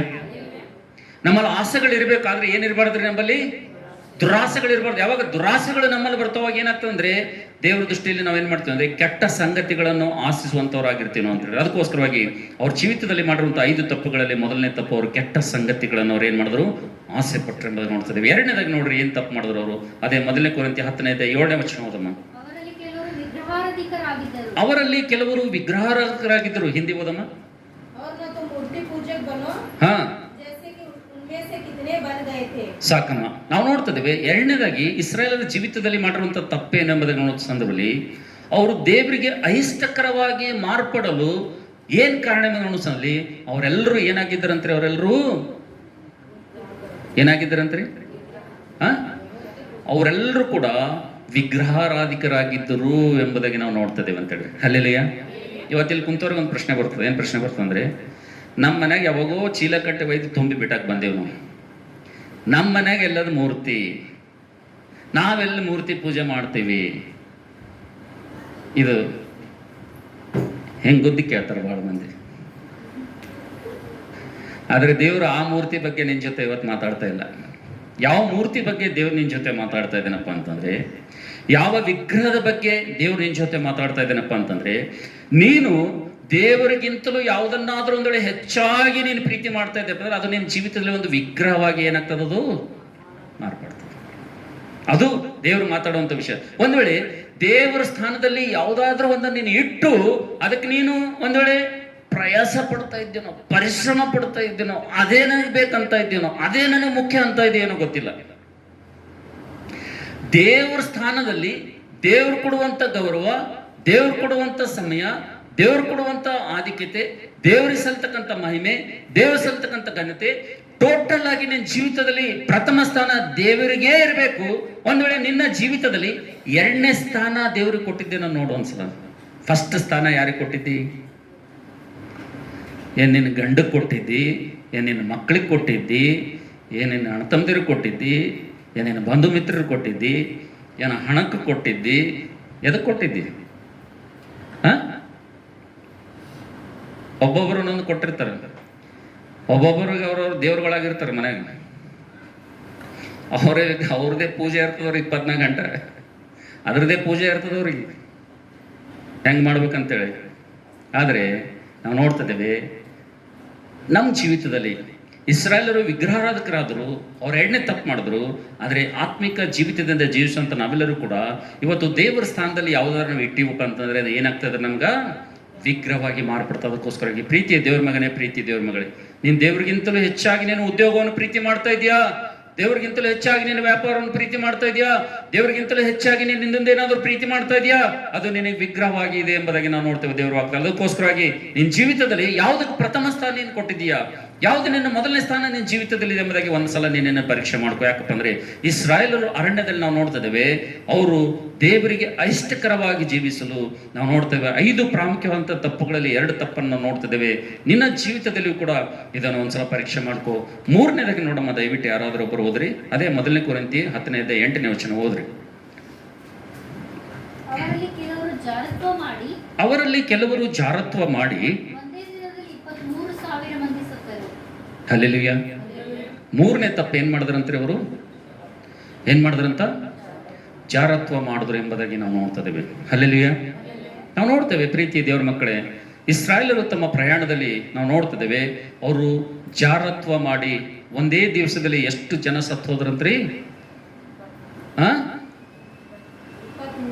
23,000 ಜನ ಏನ್ ಮಾಡಿದ್ರಂತ? ಅವರು ಸತ್ತು ಹೋದ್ರಂತೆ. ಯಾಕೆ ಸತ್ತು ಹೋದ್ರಪ್ಪ ಅಂದ್ರೆ ಅವರಲ್ಲಿ ಏನ್ ಮಾಡಿದ್ರಂದ್ರೆ ಅವರು ಜಾರತ್ವ ಮಾಡಿದ್ರು ಎಂಬುದಾಗಿ ನಾವು ನೋಡ್ತಿದ್ದೇವೆ. ಅದಕ್ಕೋಸ್ಕರವಾಗಿ ಒಬ್ಬ ಕ್ರೈಸ್ತ ಸಹೋದರನು, ಒಬ್ಬ ಕ್ರೈಸ್ತ ಸಹೋದರಿ, ಒಬ್ಬ ದೇವ್ರ ಮಗನು, ಒಬ್ಬ ದೇವ್ರ ಮಗಳು ನಾವು ನೋಡ್ತೇವೆ ಈ ಜಾರತ್ವ ಅಂತಕ್ಕಂಥದ್ದು, ಇವು ವ್ಯಭಿಚಾರ ಅಂತಕ್ಕಂಥದ್ದು ಬಹಳ ಭಯಂಕರವಾದಂಥ ಪಾಪ ಇರೋದ್ರಿಂದ ನಾವು ನೋಡ್ತಿದ್ದೇವೆ ಇಸ್ರಾಯೇಲರ ಜೀವಿತವನ್ನು ದೇವರು ನೋಡಿ ಇಷ್ಟವಾಗಿ ಅವರು ಜೀವಿಸ್ತಾ ನೋಡಿ ದೇವರು ರೋಷೋದನು ಅರಣ್ಯದಲ್ಲಿ. ಅದೇ ರೀತಿಗೆ ಒಂದ್ ವೇಳೆ ನನ್ನ ಜೀವಿತದಲ್ಲಿ, ನಿನ್ನ ಜೀವಿತದಲ್ಲಿ ಒಂದ್ ವೇಳೆ ಜಾರತ್ವ ಅಂತಕ್ಕಂಥದ್ದು, ವ್ಯಭಿಚಾರ ಅಂತಕ್ಕಂಥದ್ದು ಒಂದ್ ವೇಳೆ ವಿಶ್ವಾಸಿ ಜೀವಿತದಲ್ಲಿ ಒಂದ್ ವೇಳೆ ಇತ್ತಪ್ಪ ಅಂತಂದ್ರೆ ನಾವು ನೋಡ್ತೇವೆ ದೇವರು ನೇರವಾಗಿ ನಮ್ಮನ್ನು ತಿರಸ್ಕರಿಸುವಂತವನಾಗಿದ್ದಾನೆ ಅಂತ ಹೇಳಿದ್ರು. ಹಲ್ಲೆಲೂಯಾ. ಅದಕ್ಕೋಸ್ಕರ ಪ್ರೀತಿಯ ದೇವರ ಮಗನೇ, ಪ್ರೀತಿಯ ದೇವರ ಮಗಳೇ, ಇಸ್ರಾಯೇಲರು ಮಾಡಿರುವಂತಹ 5 ತಪ್ಪುಗಳಲ್ಲಿ 3ನೇ ತಪ್ಪು ನಾವು ನೋಡ್ತಿದ್ವಿ, ಅವರು ಜಾರತ್ವ ಮಾಡಿದ್ರು ಎಂಬುದಾಗಿ ನಾವು ನೋಡ್ತಿದ್ದೇವೆ. ಇವತ್ತು ಪ್ರೀತಿಯ ದೇವರ ಮಗನೇ, ಪ್ರೀತಿ ದೇವರ ಮಗಳೇ, ನೀನು ಶರೀರ ಸಂಬಂಧವಾದಂಥ ಜಾರತ್ವ ನೀನು ಮಾಡದೇ ಇರಬಹುದು. ಇವತ್ತು ದೇಹಕ್ಕೆ ಸಂಬಂಧಪಟ್ಟ ಜಾರತ್ವ ನೀನು ಮಾಡದೇ ಇರಬಹುದು. ನೀನು ಬಹಳ ಪವಿತ್ರನಾಗಿ ನಿನ್ನ ಜೀವಿತವನ್ನು ಕಾಪಾಡಿಕೊಂಡು ವಾಕ್ಯದಿಂದ ನೀನು ಮುಂದೆ ಹೋಗ್ತಾ ಇರ್ಬೋದು. ಆದ್ರೆ ನಿನ್ನ ಜೀವಿತದಲ್ಲಿ ಒಂದು ವೇಳೆ ದೇವರ ಸ್ಥಾನದಲ್ಲಿ ಮತ್ತೆ ನಿನ್ನಾದ್ರೂ ಒಂದ್ ವೇಳೆ ನೀನು ಆರಾಧನೆ ಮಾಡ್ತಾ ಇದ್ದಪ್ಪ ಅಂತಂದ್ರೆ, ಅಥವಾ ಇನ್ನೊಂದು ಭಾಷೆಯಲ್ಲಿ ಇನ್ನೊಂದು ಮಾತನಾಡ್ಬೇಕಪ್ಪ ಅಂತಂದ್ರೆ, ನೀನು ದೇವರನ್ನು ಆಶ್ರಯಿಸಿಕೊಳ್ಳುವುದನ್ನು ಬಿಟ್ಟು ದೇವರ ಮೇಲೆ ನಿನಗೆ ನಂಬಿಕೆ ಒಂದ್ ವೇಳೆ ಕಡಿಮೆ ಆಯ್ತು, ಇನ್ನೊಂದರ ಮೇಲೆ ನಂಬಿಕೆ ಹೆಚ್ಚಾಯ್ತಪ್ಪ ಅಂದ್ರೆ ನೀನು ವ್ಯಭಿಚಾರ ಮಾಡಿದಂತೆ, ನೀನು ನೇರವಾಗಿ ನೀನು ಜಾರತ್ವ ಮಾಡಿದಂಗೆ. ದೇವ್ರ ಮೇಲೆ ಯಾವಾಗ ನೀನು ನಂಬಿಕೆ ಕಮ್ಮಿ ಆಗ್ತದ, ದೇವ್ರ ಮೇಲೆ ಯಾವಾಗ ನಂಬಿಕೆ ಹೋಗ್ತದ, ದೇವ್ರ ಮೇಲೆ ಯಾವಾಗ ವಿಶ್ವಾಸ ಕಡಿಮೆ ಆಗ್ತದ, ಅವಾಗ ನೀನು ಇನ್ನೊಂದ್ರ ಮೇಲೆ ಯಾವಾಗ ನಂಬಿಕೆ ಬರ್ತದ, ನೀನು ಏನ್ ಮಾಡ್ದಂಗೆ ನೀನು ಜಾರತ್ವ ಮಾಡ್ದ. ಒಬ್ಬ ಗಂಡನನ್ನು ಬಿಟ್ಟು ಇನ್ನೊಬ್ಬನನ್ನು ಕಟ್ಕೊಂಡಂಗೆ ಆಗ್ತದ. ಯಾಕಂದ್ರೆ ನೀನು ದೇವ್ರನ್ನ ಆರಾಧಿಸುವಂಥ ದೇವ್ರನ್ನ ರಕ್ಷಣೆ ಕೊಟ್ಟಂತ ದೇವ್ರ ಮೇಲೆ ನಿನಗೆ ನಂಬಿಕೆನೇ ಹೋಯ್ತಪ್ಪ ಅಂತಂದ್ರೆ, ನಿನಗೆ ವಿಶ್ವಾಸನೇ ಹೋಯ್ತಪ್ಪ ಅಂತಂದ್ರೆ, ಅದ್ರ ಮೇಲೆ ಹೋಗೋದಂದ್ರೆ ಇನ್ನೊಂದ್ರ ಮೇಲೆ ಅದ ಅಂತ ಅರ್ಥ. ಇದ್ರ ಮೇಲಿಂದ ಹೋಗೋದಂದ್ರೆ ಇನ್ನೊಂದ್ರ ಮೇಲೆ ನಿನಗೆ ಅದ ಅಂತ ಅರ್ಥ. ಯಾಕಂದ್ರೆ ಮನುಷ್ಯ ಖಾಲಿ ಇರ್ಲಕ್ಕೆ ಸಾಧ್ಯ ಇಲ್ಲ, ಏನ್ರ ಒಂದು ಜೋಡಿ ಇರ್ತದೆ ಮನುಷ್ಯ. ಅದಕ್ಕೆ ನಾವು ನೋಡ್ತಿದ್ದೇವೆ ಇವತ್ತು 3ನೇದಾಗಿ ಇಸ್ರಾಯೇಲರು ಜಾರತ್ವ ಮಾಡಿ ಅವರು ನಾಶವಾದರು ಎಂಬುದಾಗಿ ನಾವು ನೋಡ್ತಿದ್ದೇವೆ. ಪ್ರೀತಿ ದೇವರ ಮಗನೇ, ಪ್ರೀತಿ ದೇವರ ಮಗಳೇ, ಇವತ್ತು ನಾವು ದೇವ್ರ ವಾಕ್ಯ ನೋಡ್ತೇವೆ, ಜೀವ ಸ್ವರೂಪನಾದಂಥ ದೇವರನ್ನು ಬಿಟ್ಟು ಹೋಗುವಂತ ಕೆಟ್ಟ ಸಂತತಿಯು ನಿಮ್ಮ ಮಧ್ಯದಲ್ಲಿ ಇರದಂತೆ ನೋಡ್ಕೋರಂತ ಹೇಳ್ತಾರೆ ದೇವ್ರ ವಾಕ್ಯ. ಜೀವ ಸ್ವರೂಪನಾದಂಥ ದೇವರನ್ನು ಬಿಟ್ಟು ಯಾರು ಹೋಗ್ತಾರೋ ಅವರೆಲ್ಲ ಏನ್ ಮಾಡ್ದಂಗ್ರಿ ಅಂತ, ಏನ್ ಮಾಡ್ದಂಗಂತ ಜಾರತ್ವ ಮಾಡ ದೇವ್ರು ಹೇಳ್ತಾನೆ. ರಕ್ಷಣೆ ಕೊಟ್ಟಂತ ದೇವರಿಗೆ, ಜೀವ ಸ್ವರೂಪನಂತ ದೇವರಿಗೆ, ರುಚಿ ನೋಡಿ ತಿಳಿದುಕೊಂಡಂತ ದೇವರಿಗೆ ನೀವು ಇಷ್ಟೆಲ್ಲ ಅನುಭವಿಸಿ ನೀವು ಏನೋ ಕೇಳಿ ಏನೋ ಮಾಡಿ ಏನೋ ಸಿಗ್ಲಾರ್ದಾಗ ನಾವು ಮತ್ತೊಂದು ಕಡೆಗೆ ಪ್ರಯತ್ನ ಮಾಡ್ತೀನಿ ಅಂತ ಹೋಗಿರಪ್ಪ ಅಂತಂದ್ರೆ ನೀವು ನೇರವಾಗಿ ಏನು ಮಾಡ್ತಾ ಇದ್ದೀರಿ, ನೀವು ಜಾರತ್ವ ಮಾಡ್ತೀರಿ. ಅದಕ್ಕೆ ದೇವ್ರ ವಾಕ್ಯ ನೋಡ್ತೀವಿ, ಜೀವ ಸ್ವರೂಪನ ಅಂತ ದೇವರನ್ನು ಬಿಟ್ಟು ಹೋಗುವಂಥವರು ನಿಮ್ಮ ಮಧ್ಯದಲ್ಲಿ ಇರದಂತೆ ನೀವೇನು ಮಾಡ್ರಿ, ಎಚ್ಚರಿಕೆ ವಹಿಸ್ತೀರಿ ಎಂಬುದಾಗಿ ದೇವ್ರ ವಾಕ್ಯದಲ್ಲಿ ನೋಡ್ತೀವಿ. ಅಂಥವರ ಸಹವಾಸದಲ್ಲಿ ಸೇರ್ಬೇಡ್ರಿ ಎಂಬುದಾಗಿ ದೇವ್ರ ವಾಕ್ಯದಲ್ಲಿ ನೋಡ್ತೀವಿ. ಅದಕ್ಕೋಸ್ಕರ ಪ್ರೀತಿ ದೇವ್ರ ಮಗನೇ, ಮೂರನೇದಾಗಿ ಇಸ್ರೇಲರು ಅವರಲ್ಲಿ ಬಹಳಷ್ಟು ಜನ ಜಾರತ್ವ ಮಾಡಿ ಒಂದೇ ದಿನದಲ್ಲಿ 23,000 ಅವರು ಸಮಾಧಿ ಸೇರಿದ್ರು. ನಾವು ಜಾರತ್ವ ಮಾಡದೇ ಇರೋಣ ಎಂಬುದಾಗಿ ದೇವ್ರ ವಾಕ್ಯದಲ್ಲಿ ನೋಡ್ತಿದ್ದೇವೆ. ನಾಲ್ಕನೇದಾಗಿ ದಯವಿಟ್ಟು ಯಾರಾದರೂ ಬರೋದ್ರಮ್ಮ, ಅದೇ ಮೊದಲನೇ ಕೊರಿಂಥಿ 10:9 ವಚನ.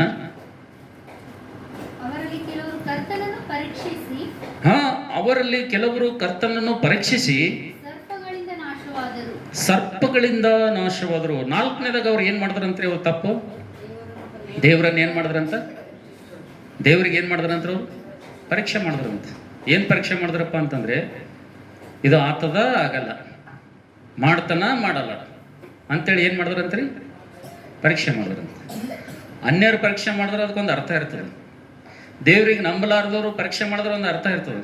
ಆದರೆ ದೇವರಿಗೆ ನಂಬಿ ವಿಶ್ವಾಸದ ಯಾತ್ರೆಯಲ್ಲಿ ಹೋಗುವಂಥ ಸಂದರ್ಭದಲ್ಲಿ ಅಪನಂಬಿಕೆ ನಿನ್ನಲ್ಲಿ ಬಂದು ಒಂದ್ ವೇಳೆ ದೇವರಿಗೆ ನೀನು ಒಂದ್ ವೇಳೆ ಪರೀಕ್ಷೆ ಮಾಡ್ಲತ್ತಿದಪ್ಪ ಅಂತಂದ್ರೆ ಏನ್ ಅರ್ಥ ಅದರದು? ದೇವ್ರ ವಾಕ್ಯ ಧರ್ಮಶಾಸ್ತ್ರ ಏನ್ ಹೇಳ್ತದ? ನಿನ್ನ ದೇವರಾದಂಥ ಯೆಹೋವನನ್ನು ಏನ್ ಮಾಡಬಾರ್ದು?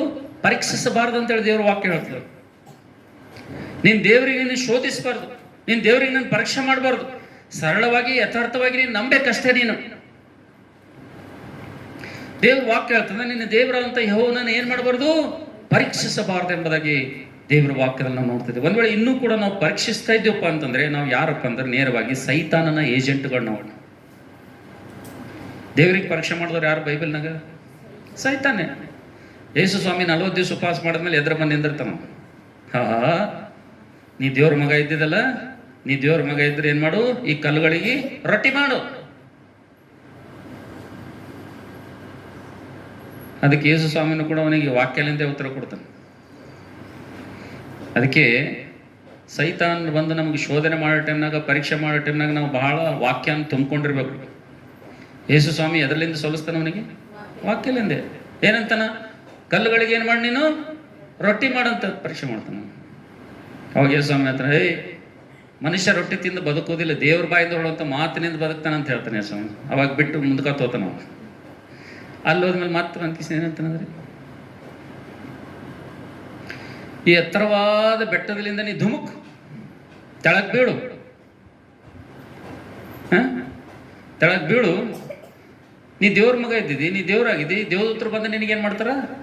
ಕಾಪಾಡ್ತಾರ, ಬೀಳಂತ. ಅವಾಗ ಯೇಸು ಸ್ವಾಮಿ ಏನಂತಾನ? ನಿನ್ನ ದೇವರಾದಂಥ ಯೆಹೋವನನ್ನು ಪರೀಕ್ಷಿಸಬಾರ್ದು ಅಂತೇಳಿ ಬರ್ದಂದಾಗೆ ಅವಾಗ ಮುಚ್ಕೊಂಡು ಹೋಗ್ತಾನ. ಯಾರಿಗೆ ಪರೀಕ್ಷೆ ಮಾಡಬಾರ್ದು? ನೋಡ್ರಿ, ಆ ಮಾತು ಹೇಳಿದ ತಕ್ಷಣ ಸೈತಾನ್ನೇ ಬಾಲ ಮುದುರ್ಕೊಂಡು ಹೋದನು. ಅವನೇ ಭಯಪಟ್ಟನು. ನೋಡು ಹಿಂಗೆ ಬರ್ದದ, ನೋಡು ಧರ್ಮಶಾಸ್ತ್ರ ಹಿಂಗೆ ಬರ್ದದ, ನೀನು ದೇವರಿಗೆ ಪರೀಕ್ಷೆ ಮಾಡ್ಬಾರ್ದು ಅಂತ ಬರ್ದದ ನೋಡು ಅಂದ್ರೆ ಅದು ಪಟ್ಟಂತ ಫ್ಲ್ಯಾಶ್ ಆಯ್ತು ಅವನಿಗೆ. ನಮಗೆ ಫ್ಲ್ಯಾಶ್ ಆಗಲ್ಲ.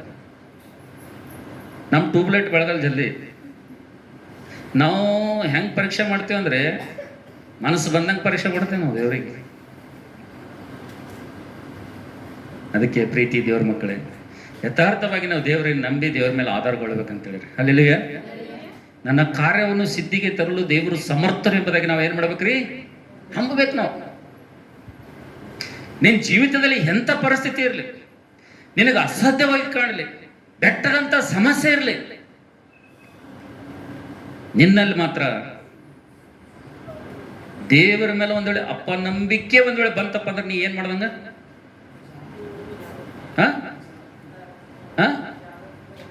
ದೇವರಿಗೆ ನೇರವಾಗಿ ಪರೀಕ್ಷೆ ಮಾಡ್ದಂಗ ನೀವು ಅಂದ್ರೆ ಅದರಿಂದ ದೇವರಿಗೆ ಏನಾಗ್ತದೆ? ದೇವರಿಗೆ ಏನಾಗ್ತದೆ? ದೇವರಿಗೆ ಪರೀಕ್ಷೆ ಮಾಡಿದ್ರೆ ದೇವ್ರಿಗೆ ಕೋಪ ಬರ್ತದೆ. ದೇವರಿಗೆ ನಾವೇನು ಮಾಡಬಾರ್ದು? ಪರೀಕ್ಷೆ ಮಾಡಬಾರ್ದು.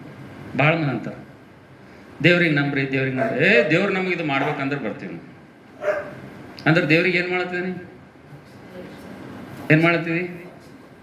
ಇವ ಹೇಳಿದ್ದು ಮಾಡ್ಬೇಕಂತ ದೇವ್ರು. ಇವ ಹೇಳಿದ್ದು ಮಾಡ್ಲಿಲ್ಲ ಅಂದ್ರೆ ಅವ ದೇವ್ರೇ ಅಲ್ಲಂತವ. ಇವ ಏನು ಹೇಳ್ತಾನ ಅದು ಏನು ಮಾಡ್ಬೇಕಂತವ? ದೇವ್ರ ಮಾಡ್ಬೇಕಂತ. ಮಾಡಿದ್ರೆ ನಾ ಖರೆ ದೇವ್ರ ಅಂತೀನಿ, ಇಲ್ಲಾಂದ್ರೆ ಇಲ್ಲ. ಅಂದ್ರೆ ನೀ ಏನು ಮಾಡತ್ತಿದಿ? ನಾವು ಆರಾಧನೆ ವರ್ತಮಾನದಾಗ ಮಾರ್ಕನ ಸುವಾರ್ತೆ 1ನೇ ಅಧ್ಯಾಯ 40ನೇ ವಚನದಲ್ಲಿ ಒಬ್ಬ ಕುಷ್ಠರೋಗಿ ಬಂದು ಯೇಸು ಸ್ವಾಮಿಗೆ, ಸ್ವಾಮಿ ನಿನ್ನ ಮನಸ್ಸಿದ್ರೆ ನನ್ನ ಸ್ವಸ್ಥ ಮಾಡು ಅಂತ ಈ ಬಾಯ್ದಾಗಿನ ಮಾತು ಅನ್ನೋಕ್ಕಿಂತ ಮೊದಲು ಫಸ್ಟ್ ಅವನಿಗೆ ಅಡ್ಡ ಬಿದ್ದನತ್ರಿ. ನಿಮ್ಮ ಬೈಬಲ್ನಾಗ ಬರೋದಿಲ್ಲ ನೋಡ್ರಿ. ಅವನಿಗೆ ಸ್ವಸ್ಥತೆನೇ ಆಗಿಲ್ಲ, ಇನ್ನವ ಪ್ರಾರ್ಥನೆ ಮಾಡ್ಲಿಕ್ಕೆ ಬರ್ಲತ್ತನ. ಆದ್ರೆ ಅವ ಏನು ಮಾಡಿದಂತ ಅವನಿಗೆ ಏನೋ ಸ್ವಸ್ಥತೆನೇ ಆಗಿಲ್ಲ ಅಂತ ಅವನ ಜೀವಿತದಾಗ. ಆದ್ರೆ ಅಲ್ಲಿ ಫಸ್ಟ್ ವರ್ಡ್ ಹೆಂಗೆ ಸ್ಟಾರ್ಟ್ ಆಗ್ತದೆ ವಾಕ್ಯ ಅಂದರೆ, ಆ ಕುಷ್ಠರೋಗಿ ಹೋಗಿ ಏನು ಮಾಡಿದನಂತ ಆತನಿಗೆ ಅಡ್ಡ ಬಿದ್ದು ತನ್ನ ಪೆಟಿಷನ್ ಹಾಕ್ದನಂತಾರೆ. ಅಡ್ಡ ಬಿದ್ದು ಸ್ವಾಮಿ ನಿನಗೆ ಮನಸ್ಸಿದ್ರೆ ಅಂದನ. ನಾವು ಹಂಗೆ ಮಾಡಲ್ಲ. ಮೊದಲು ಅಡ್ಡ ಬೀಳಲ್ಲ, ಮೊದಲು ಸರೆಂಡರ್ ಆಗಲ್ಲ, ಮೊದಲು ವಿಧೇಯರಾಗಲ್ಲ, ಮೊದಲು ದೇವರಿಗೆ ನಾವು ಒಳಗಾಗಲ್ಲ. ನಾವು ಹೆಂಗೆ ಮಾಡ್ತೀವಿ? ಇದು ಆಗ್ಬೇಕಿದು ಆದ್ರೆ ನಾ ಮಾಡ್ತೀನಿ. ನಿಂದದು ಆಗ್ಲಿಲ್ಲಪ್ಪ ಅಂತಂದ್ರೆ ಏನು, ಒಂದು ಭೂಮಿ ಬೀಳಲ್ಲ, ಆಕಾಶ ಬೀಳಲ್ಲಪ್ಪ, ನೀನೇ ನಷ್ಟ ಹೊಂತೀವಿ. ನಿನಗೇ ನಷ್ಟ. ಒಳಗಾದ್ರೆ ನಿನಗೆ ಚಲೋ. ದೇವರಿಗೆ ಪರೀಕ್ಷಿಸಿ, ದೇವರಿಗೆ ಶೋಧಿಸಿ, ಅದು ಮಾಡಬೇಕು ಇದು ಮಾಡಬೇಕು ಅಂದ್ರೆ ನೀನೇ ನಷ್ಟ ಹೊಂತೀವಿ. ಅದಕ್ಕೆ ದೇವರಿಗೆ ಏನು ಮಾಡಬಾರ್ದು? ಪರೀಕ್ಷೆ ಮಾಡಬಾರ್ದು. ಪರೀಕ್ಷೆ ಮಾಡೋ ಸ್ವಭಾವ ನಮ್ಮಲ್ಲಿತ್ತಪ್ಪ ಅಂದ್ರೆ ನಾವು ಯಾರು? ವಿಶ್ವಾಸಿಗಳಲ್ಲ ನಾವು. ನೇರವಾಗಿ ವಾಕ್ಯ ಹೇಳ್ತದ ಬೈಬಲ್ನಾಗ. ಯೇಸು ಸ್ವಾಮಿಗೆ ಪರೀಕ್ಷೆ ಮಾಡಿದವ್ರು ಯಾರು ಅಂತಂದ್ರೆ ಸೈತಾನ. ನಾವು ಪರೀಕ್ಷೆ ಮಾಡತ್ತೀವಿ ಅಂದ್ರೆ ನಾವು ಯಾರು? ಅದಕ್ಕೆ ಇಸ್ರಾಯೇಲ್ರು ಏನು ಮಾಡಿದ್ರಂತ ಅರಣ್ಯದಲ್ಲಿ ದೇವರನ್ನ ಏನು ಮಾಡಿದ್ರಂತ ಪರೀಕ್ಷಿಸಿದ್ರಂತ. ಏನು ಪರೀಕ್ಷೆ ಮಾಡಿದ್ರಂದ್ರ, ಐಗುಪ್ತ ದೇಶದಾಗ 10 ಅದ್ಭುತಗಳು ಮಾಡೋರಿಗೆ ಹೊರಗೆ ತರ್ತಾನ್ರಿ ದೇವ್ರನ್ನ. ಎಷ್ಟು ಅದ್ಭುತಗಳ್ರಿ? 10 ಅದ್ಭುತಗಳು ಮಾಡಿ ಆ ಭಯಂಕರವಂತ ದಾಸತ್ವದಿಂದ ಹೊರಗೆ ತರ್ತಾನ. 10 ಅದ್ಭುತಗಳು ಮರೆತು ಹೋಗ್ತಾರೆ ಅವ್ರು ಹೊರಗೆ ಬಂದ್ರಪ್ಲೆ. ಕೆಂಪು ಸಮುದ್ರ ದಾಟದ ಮೇಲೆ ಏನ್ ಮಾಡಿರ್ತಾನೆ ದೇವರು? ಐಗುಪ್ತ ದೇಶದಲ್ಲಿ 3 ದಿವಸ ಕತ್ತಲೆ ಬರಕ್ಕೆ ಮಾಡ್ತಾನೆ ದೇವ್ರು. ಒಬ್ಬರು ಮಾರಿ ಒಬ್ರಿಗೆ ಕಾಣ್ಬಾರ್ದು, ಒಬ್ರಿಗೆ ಹಿಡಿದ್ರು ಒಬ್ರು ಬಿಡ್ದು, ಎಲ್ಲ ಹೊಸ ಮಂದಿ ಕುಡ್ರಿ ಆತರ ಏನು 3 ದಿನ. ಆದ್ರೆ ಇಸ್ರಾಯೇಲರ ಗುಡಾರಗಳಲ್ಲಿ, ಇಸ್ರಾಯೇಲರ ಪ್ರಾಂತದಲ್ಲಿ ಬೆಳಕೆ ಇತ್ತಂತ್ರಿ. ಏನಿತ್ತಂತ? ಬೆಳಕೆ. ಇದು ಯಾರು ನೋಡ್ಯಾರ? ಯಾರು ನೋಡ್ಯಾರದು? ಇಸ್ರಾಯೇಲರು ನೋಡ್ರ. ಹೌದಲ್ಲ? ಐಗುಪ್ತರೆಲ್ಲ ಹಿಂಗೆ ಮಾಡೋದು ಒಬ್ರಿಗೊಬ್ಬರು ಬೀಳೋದು ಹೇಳೋದಲ್ಲ ಇವ್ರು ನೋಡ್ಯಾರ 3 ದಿನ. ಆದ್ರೆ ಇವ್ರು ಬಿದ್ದಿಲ್ಲ. ಇವ್ರು ಚಂದ ಬೆಳಕಿನಾಗ ಓಡಾಡ್ರಿ. ಅವರು ಏರಿಯಾದಾಗ ಕತ್ತಲಿತ್ತು, ಇವ್ರ ಏರಿಯಾದಾಗ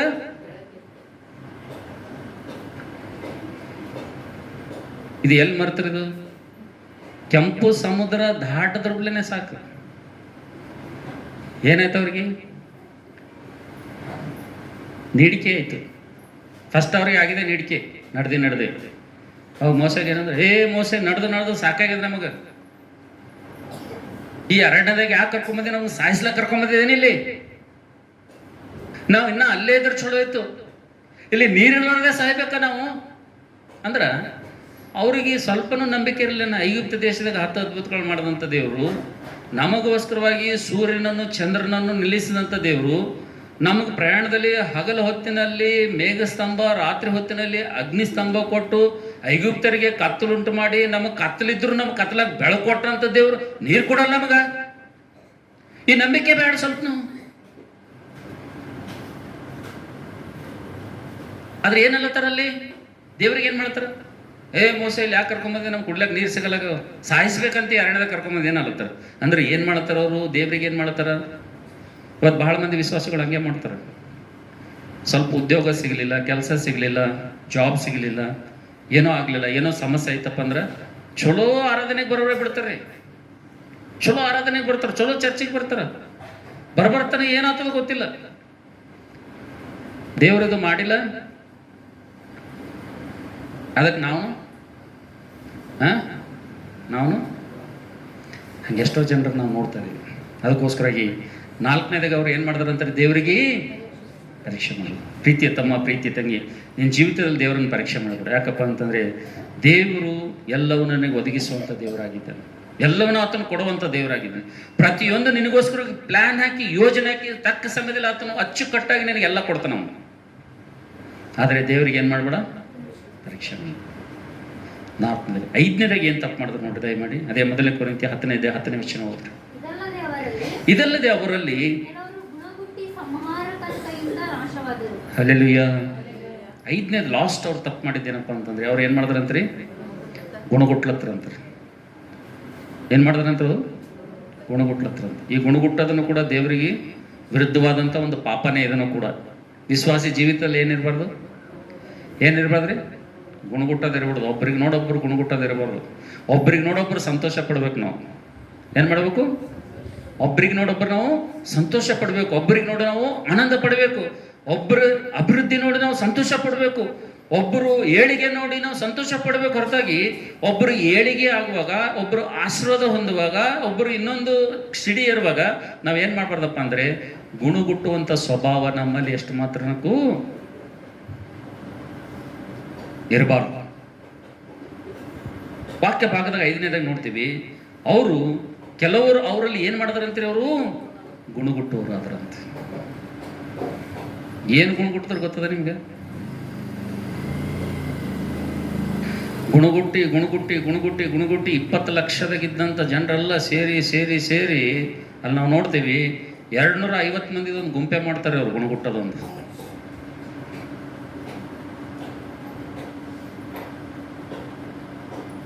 ಫಸ್ಟ್ ಸ್ಟಾರ್ಟ್ ಯಾರು ಮಾಡ್ತಾರೆ ಇದು ಗುಣಗುಟ್ಟೋದಂದ್ರೆ?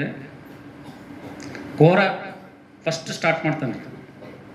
ಯಾರು ಸ್ಟಾರ್ಟ್ ಮಾಡ್ತಾರೆ? ಗುಣಗುಟ್ಲಕ್ಕೆ ಅವ್ರವ್ರದಾಗೆ ಗುಣಗುಟ್ಲಕ್ಕೆ ಸ್ಟಾರ್ಟ್ ಆಗ್ತದೆ. ಏನು ಸ್ಟಾರ್ಟ್ ಆಗ್ತದೆ ಅಂದ್ರೆ, ಫಸ್ಟ್ ಕೋರ ಹೇಳ್ತಾನ್ರಿ ಅಲ್ಲಿ. ಕೋರ ಏನಂತಾನಂದ್ರೆ, ಏ ಮೋಸೆ, ಏ ಆರೋನ, ನಿಮ್ಮ ಕಾಲಕ್ಕೆ ಸಾಕೈತೆ ನಮಗೆ. ಏನು ನೀವು ನಮ್ಮ ಮೇಲೆ ಅಧಿಕಾರ ಇದ್ದೀರಿ? ನೀವು ಏನು ದೇವ್ರು ನಿಮ್ಲಿಂದ ಮಾತಾಡ್ತಾನೆ? ಏ ದೇವ್ರು ನಿಮ್ಮ ಪ್ರಾರ್ಥನೆ ಕೇಳ್ತಾನೆ? ದೇವ್ರು ನಮ್ಮ ಪ್ರಾರ್ಥನೆ ಕೇಳಲ್ಲ? ಏನು ನೀವೇ ದೊಡ್ಡವ್ರೇನು? ಫಸ್ಟ್ ವರ್ಡ್ ಅವ್ರಲಿಂದ ಫಸ್ಟ್ ಮನುಷ್ಯ ಒಬ್ಬ ಸ್ಟಾರ್ಟ್ ಆಗ್ತಾನ್ರಿ. ಏನು? ಯಾರು ಅವ್ರ ಹೆಸರೇನು? ಕೋರ.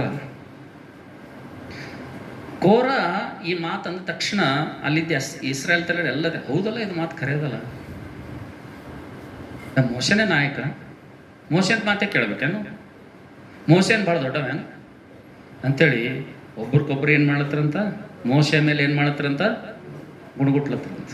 ಹೆಂಗೆ ಗುಣಗುಟ್ಟಿ ಗುಣಗುಟ್ಟಿ ಏಸ್ ಮಂತ್ ಯಾರಾದ್ರಂದ್ರೆ, ಕೋರಹ, ದಾತಾನ್, ಅಭಿರಾಮ್ ಇವರೆಲ್ಲ ಸೇರಿ 250 ಮಂದಿ ಗುಣಗುಟ್ಟೋದೊಂದು ಗುಂಪೆ ತಯಾರಾಗ್ತದ್ರಲ್ಲಿ.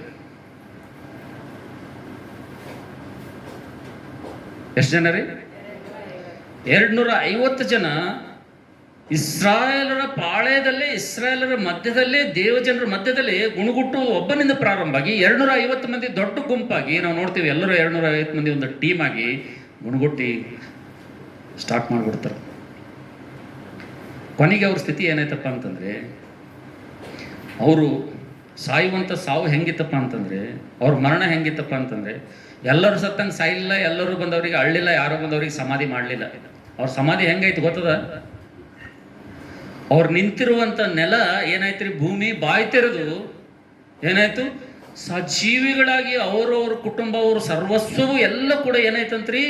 ಪಾತಾಳಕ್ಕೆ ಇಳಿದು ಹೋಯ್ತಂತ್ರಿ. ಅಲ್ಲಿಯ ಎಷ್ಟು ಡೇಂಜರ್ ಅದ ರೀ ಗುಣಗುಟ್ಟೋದು. ಈ ಗುಣಗುಟ್ಟೋದು ಎಷ್ಟು ಡೇಂಜರ್ ಅದಪ್ಪ ಅಂತಂದ್ರೆ, ಒಬ್ಬ ವಿಶ್ವಾಸಿಯಲ್ಲಿ, ಒಬ್ಬ ದೇವ್ರ ಮಗಳಲ್ಲಿ ಒಬ್ರಿಗೆ ನೋಡೊಬ್ಬರು ನಾವು ಸಂತೋಷ ಪಡಬೇಕು. ಒಬ್ಬರಿಗೆ ನೋಡೊಬ್ಬರು ನಾವು ಏನು ಮಾಡಬಾರ್ದು? ಗುಣಗುಟ್ಟಬಾರ್ದು. ಗುಣಗುಟ್ಟುವಂಥ ಸ್ವಭಾವ ನಮ್ಮಲ್ಲಿ ಇತ್ತಪ್ಪ ಅಂದ್ರೆ, ನಮ್ಮ ಅಂತ್ಯ, ನಮ್ಮ ಒಂದು ಭಾವಿ, ನಮ್ಮ ತಗ್ಗು ನಾವೇ ತೋಡ್ಕೊಂಡಂಗ್ರಿ. ಅದು ದೇವರು ಇಷ್ಟಪಡಂಗಿಲ್ಲ ಅದು. ಅದಕ್ಕೆ ಪ್ರೀತಿ ದೇವ್ರ ಮಕ್ಕಳೇ, ಇಸ್ರಾಯೇಲರು ಮಾಡಿದಂಥ 5 ತಪ್ಪುಗಳಲ್ಲಿ ಕೊನೆಯದಾಗಿದ್ದು ಗುಣಗುಟ್ಟುವಂಥ ಸ್ವಭಾವ ಒಂದು ವೇಳೆ ನಿನ್ನಲ್ಲಿ ನನ್ನಲ್ಲಿ ಇತ್ತಪ್ಪ ಅಂತಂದರೆ, ನಮ್ಮ ಜೀವಿತದಲ್ಲಿ ದೇವರು ನಮಗೆ ಇಷ್ಟಪಡ್ತಾ ಇಲ್ಲ ಅಂದಾಗ ಅದರ ಅರ್ಥ ಅಂತಿದ್ರು. ಹಲ್ಲೆಲೂಯಾ. ಒಬ್ಬ ತನ್ನ ಮನೆ ಮುಂದೆ ಎದುರೊಂದು ಮನೆ ಇತ್ತಂತ. ಆ ಎದುರಿನ ಮನೆ ಮುಂದೆ ಒಂದು ಸೈಕಲ್ ನಿಂತಿತ್ತಂತ. ಏನು ನಿಂತಿತ್ತಂತ್ರಿ? ಇವ ಮುಂಜಾನೆ ಅಂತಪ್ಲೆ ಹಿಂಗೆ ಕಾಣಿಸ್ ನೋಡೋದಂತ ಒಂದು ಹೊಸ ಸೈಕಲ್ ಬಂದು ನಿಂತಿತ್ತಂತ. ಅರೇ ನಮ್ಮ ಮನೆ ಎದುರು ನಾವು ಒಂದು ಸೈಕಲ್ ತೊಗೊಂಡ ನಾನು. ಇವನ್ ಬಲ್ಲ ಅದ ಸೈಕಲ್, ಆದ್ರೆ ಅವನ ಮನೆ ಮುಂದೆ ಏನು ಬಂದದ? ಹೊಸ ಸೈಕಲ್ ಬಂದದ. ಅದು ಇವನಿಗೆ ಏನಾಗ್ಯದ? ಹೊಸದು ಬಂದದ, ಹೊಸ ಕೋರ ತಂದನ. ಇವಾಗ ತೊಗೊಂಡ ಮಗ ಅಂಥೇಳಿ ಅವ ಏನು ಮಾಡ್ದನಂತ, ಈ ಅವನಕಿನ್ನ ಒಂದು ಹೆಚ್ಚಿರ್ಬೇಕಂತ ಇವನ ಮನಸ್ಸಂತ್ರಿ. ಅವಾಗ ಇವನ ಮನಸ್ಸೇನ್ರಿ? ಎದುರಿನ ಮನೆ ಅವನಕಿನ್ನ ನನ್ನ ಬಳಿ ಏನಿರಬೇಕು? ಒಂದು ಹೆಚ್ಚಿರ್ಬೇಕಂತ ಅವನ ಮನಸ್ಸು. ಅದಕ್ಕೆ ಅವ ಏನು ಮಾಡೋದಂತ ಎದ್ದು ಪ್ರೇಯರ್ ಮಾಡೋಣ, ದೇವ್ರೇ ನನಗೆ ಇನ್ನೊಂದು ಸೈಕಲ್ ಬೇಕಂದನಂತ. ಏನು ಬೇಕಂದನಂತ? ಇನ್ನೊಂದು ಸೈಕಲ್ ಬೇಕಂದಾಗೆ ದೇವ್ರು ಇವನಿಗೆ ಇನ್ನೊಂದು ಸೈಕಲ್ ಕೊಟ್ಟನಂತ. ಇವನ್ ಬಲ್ಲಿ ಸೈಕಲ್ ಬರಟಿಗೆ ನೆಕ್ಸ್ಟ್ ಎದ್ದು ಹಿಂಗೆ ಕಣ್ಣು ವರ್ಷದ ಅವ್ರ ಮನೆ ಮುಂದೊಂದು ಹೀರೋ ಹೊಂಡ ಗಾಡಿ ನಿಂತಿತ್ತಂತ್ರಿ. ಅವಾಗ ಮತ್ತೆ ಶಾಕ್ ಆಯ್ತಂತ ಅವನಿಗೆ. ನನ್ನ ಬಲ್ಲಿ 2 ಸೈಕಲ್ ಅವ, ಅವನ ಬಲ್ಲಿ ಹೀರೋ ಹೊಂಡ ಗಾಡಿ. ಮತ್ತೇನು ಮಾಡಂತ ಪ್ರಾರ್ಥನೆ ಮಾಡಿ, ಕ್ರೈಸ್ತರೇ ಅವರು ಮತ್ತೆ ಪ್ರಾರ್ಥನೆ ಮಾಡೋದಂತ ದೇವ್ರಿಗೆ. ಏನು ದೇವ್ರೇ ನನಗೇನು ಮಾಡು, ನನಗೇನು ಕೊಡು, ಒಂದು ಹೀರೋ ಹೊಂಡಾ ಸ್ಪ್ಲೆಂಡರ್ ಗಾಡಿ ಕೊಡಪ್ಪ ನನಗಂತ ಪ್ರೇಯರ್ ಮಾಡೋಣಂತ. ನೆಕ್ಸ್ಟ್ ದೇವ್ರು ಅವನಿಗೆ ಒಂದು ಹೀರೋ ಹೊಂಡಾ ಗಾಡಿ ಕೊಟ್ಟನಂತ್ರಿ. ಅದು ಗಾಡಿ ಮೇಲೆ ಬೇಗಿನ ಚೆಲ್ಲ ಚಕ್ಕರದು ಹೊರಡು ಬಂದು ರಾತ್ರಿ ಗಾಡಿ ಮನೆ ಮುಂದೆ ಹಚ್ಚಿ ಮಲ್ಕೊಂಡನಂತ. ಮುಂಜಾನೆ ಎದ್ದು ಕಣ್ಣು ಹೀಗೆ ಒರೆಸ್ಕೊಂಡು ಮತ್ತೆ ಎದುರಿ ಮನೆಗೆ ನೋಡೋದಂತ ಅಲ್ಲೊಂದು ಕಾರ್ ಬಂದು ನಿಂತಿತ್ತಂತ್ರಿ.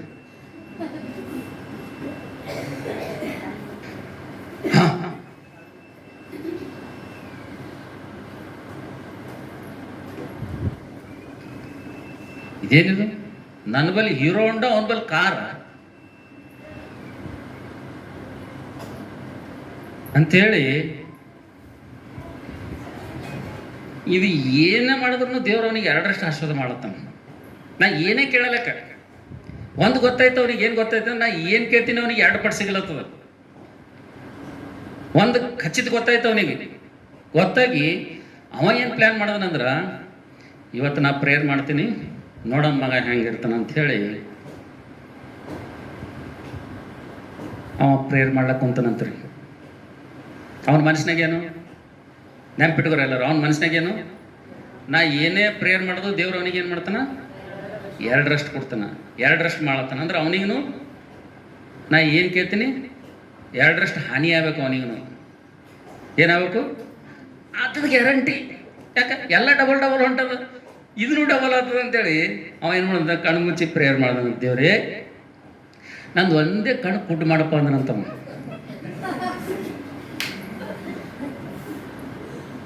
ಏನು ಮಾಡು, ನಂದು ಒಂದೇ ಕಿಕ್ಕಡದ ಜರ ಕಣ್ಣು ಜರ ಕುಟ್ಟು ಮಾಡು ಅಂತೇಳಿ ಪ್ರೇಯರ್ ಮಾಡೋದನಂತ. ಮುಂಜಾನೆ ಎದ್ದು ಹಿಂಗೆ ಕಣ್ಣು ಒರೆಸ್ಕೊಡತ್ತಾನಂತ. 2 ಕಣ್ಣು ಕುಟ್ಟಾಗ್ಯಾವಂತೀವನು.